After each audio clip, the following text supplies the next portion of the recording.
Hi, my name is Matt Armstrong, and welcome to Business Development, a Skill-Up VA workshop brought to you by Germanna Community College in partnership with Fred Exchange. So what is business development?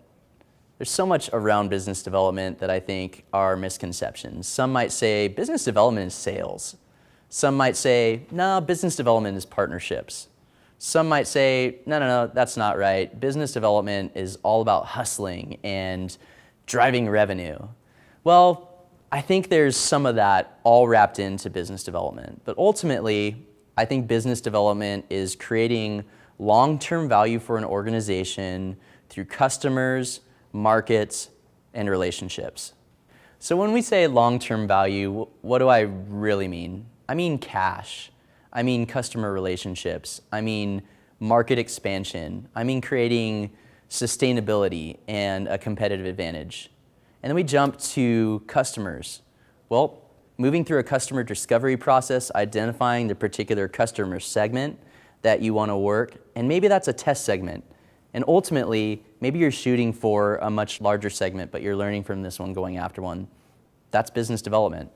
When we talk about markets, we're trying to find the right product to market fit or service to market fit. And the last thing is relationships. I think business development, in many ways, the theme of it is really all about relationships, building relationships with customers, with stakeholders, with partners, with complementary organizations, creating strategic alliances, all to create that long-term value and drive the success of the business. Business development is not sales. I would say that on a sales marketing continuum, that business development is really more towards the marketing side. Because when you're talking about sales, you're talking about, if it's direct sales, one salesperson to one customer. And the cost of sales can be pretty high. When we're talking about business development, we're talking about one business person or one organization to one partner that creates access to hundreds, if not thousands, of customers. So really the idea is decreasing the cost of sales and increasing the upside by doing business development and creating those partnerships and relationships that are going to give you greater access to creating that long-term value for the organization. Whether that's increasing your customer base, whether that's increasing revenue, whether that's creating new revenue streams, or really driving a profit center that wasn't there before. That is all business development. So when we're talking about partnerships, what do we mean? Is that like, I'm gonna go find someone on the street corner and ask them to be my partner? It's not really the essence of what I'm talking about here. I'm talking about really aligning maybe similar organizations or complementary organizations with similar goals. And so examples of that would be Google and Apple, or Facebook and Zigna, Yahoo and Google, or Apple and Intel. When you look at these examples on a much higher level from the type of organization, these organizations partnered and created much more value for their organizations through partnership than they could have done alone. Bringing this down to a much smaller level, let's talk about an entrepreneur that is trying to drive the results of his or her MVP.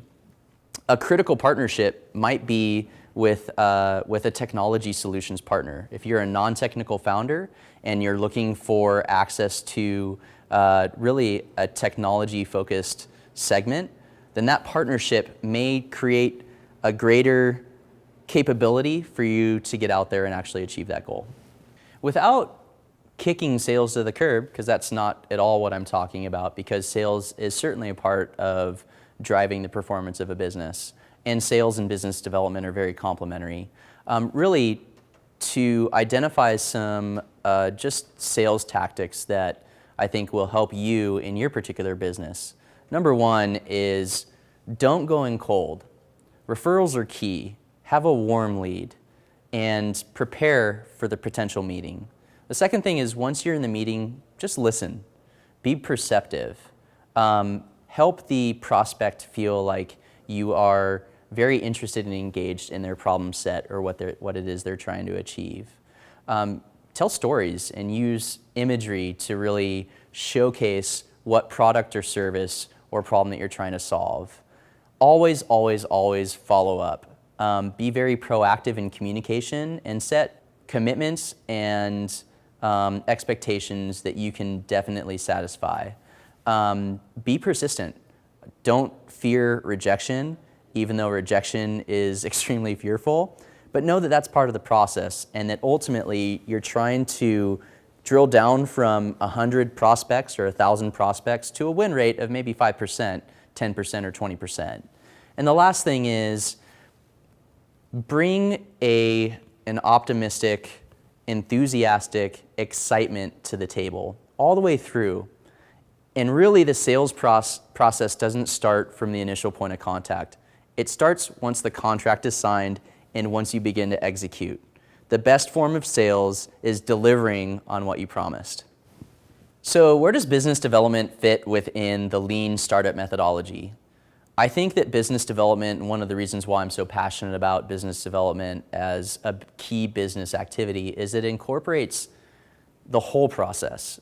It is all about identifying a problem and then identifying customer segments and producing a clear value proposition that ultimately, hopefully, creates an unfair competitive advantage. And then you're looking at key metrics that will drive decision making and help you identify potential revenue streams and build a cost structure, and ultimately, at the end of the day, drive performance of the business to create a healthy bottom line and create a sustainable competitive advantage.